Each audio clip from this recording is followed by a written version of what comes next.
주나라는 망국의 기운이 감돌고 있었습니다. 기원전 1045년에 주무왕에 의해 세워진 주나라는 그 후 약 250년이 지나면서 급격히 나라가 기울어져 가고 있었죠. 나라가 망할 때에는 항상 반복되는 일이 있습니다. 백성들의 삶은 날로 어려워져 갔는데 왕은 도무지 관심이 없다는 것이죠. 그 당시 주의왕도 그러하였습니다. 그는 몹시 잔인한 성격을 가진 사람으로 오직 여자와 술독에 빠져 살고 있었죠. 특히 유왕은 호사라고 하는 여인에게 푹 빠져 있었습니다. 호사는 유왕이 남쪽의 포국을 정벌할 때 호나라 사람들이 바친 천하일색의 미인이었고, 이 여인을 보자마자 유왕은 깊은 사랑에 빠지고 말았죠. 왕궁에서 왕이 한 여인을 사랑한다는 것은 치열한 권력 게임을 수반하기 마련입니다. 그리고 이에 따른 혼란이 더욱 나라를 어렵게 만들죠. 호사와의 사랑에 빠지기 전에 왕에게는 이미 정실왕비인 신우와 태자 의구가 있었습니다. 그런데 유왕이 호사와 백복이라는 아들을 낳았으니 왕위 계승권을 놓고 호사와 정실왕비인 신우 사이에 치열한 경쟁을 하였죠.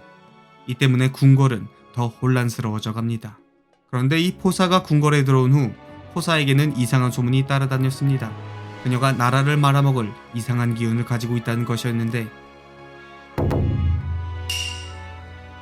원래 주나라 왕실에는 아주 오래전부터 전해져 내려오는 한 상자가 있었다고 합니다. 이 상자는 천년 전 하왕조에서부터 은나라를 걸쳐 주왕조까지 이어져 내려온 것이었는데, 상자 안에는 용의 침이 담겨져 있었고, 그리고 이것을 잘 보관하고 있으면 나라의 길조가 된다는 전설을 담고 있었죠. 그런데 한 가지 조심할 것은 이 상자를 절대 열어봐서는 안 된다는 것이었습니다. 여는 순간 행운이 아니라 오히려 나라에 재앙이 닥친다는 것입니다. 그런데 열지 말라면 괜히 더 열어보고 싶은 것은 인지상정이죠.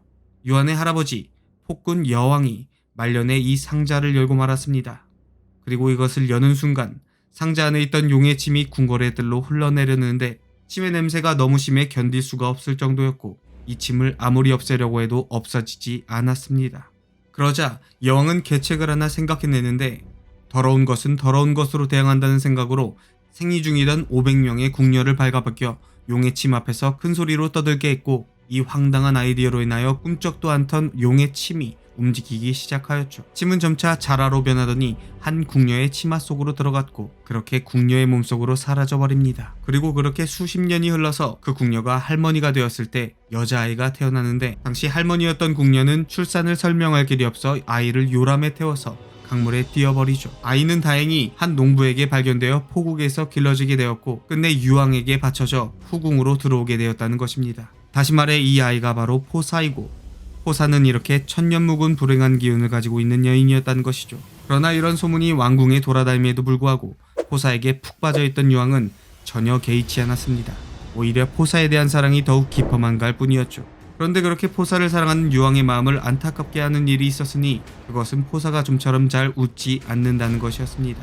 유왕은 자신의 사랑이 부족해서 그런가 생각되어 더욱더 사랑을 쏟아붓기도 하고 갖은 방법을 동원해 보았지만 포사의 웃음은 좀처럼 볼 수가 없었죠. 지금 유왕의 소원은 오직 포사의 웃는 얼굴을 한번 보는 것이었습니다. 어느 날 유왕의 이런 고민을 알고 있던 신하 한 명이 찾아와 묘안을 알려줍니다.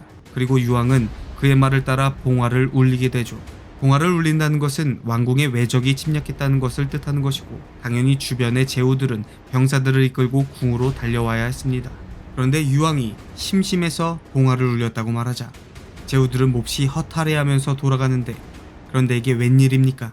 그렇게도 웃지 않았던 포사가 이런 황당한 상황을 보며 깔깔거리며 웃기 시작했죠. 그렇게 웃지 않던 포사가 웃는 것을 본 유왕은 그 후에도 계속 거짓 봉화를 울립니다. 오로지 포사의 웃는 모습을 보기 위해서 말이죠. 그러나 이런 일이 반복되자 그 후에 제후들은 더 이상 유왕이 울리는 봉화에도 반응하지 않고 왕궁으로 오지 않았죠. 이렇듯 포사에 대한 왕의 사랑은 식을 줄 모르고 날로 깊어만 갑니다. 그리고 이윽고 유왕은 정실왕비인 신우와 태자 의구를 패하고 포사를 왕후로, 포사의 아들 백복을 태자로 삼았는데, 이에 왕궁의 실력자였던 정실왕비 신우의 아버지가 몹시 격분해합니다. 그리고 그는 기원전 771년 서쪽에 오랑캐 견융족들과 연합해 수도 호경을 쳐들어오는데, 유왕의 명령에 따라 급하게 봉화가 피어 올려졌지만 제후들은 아무도 오지 않았습니다. 이에 신우가 유왕과 백복을 죽이고 자신의 아들 의구를 주왕에 올렸으니 그가 바로 평왕이죠. 평왕은 이듬해 견융의 위협을 피하기 위해 몹을 나급, 즉 낙양으로 옮깁니다.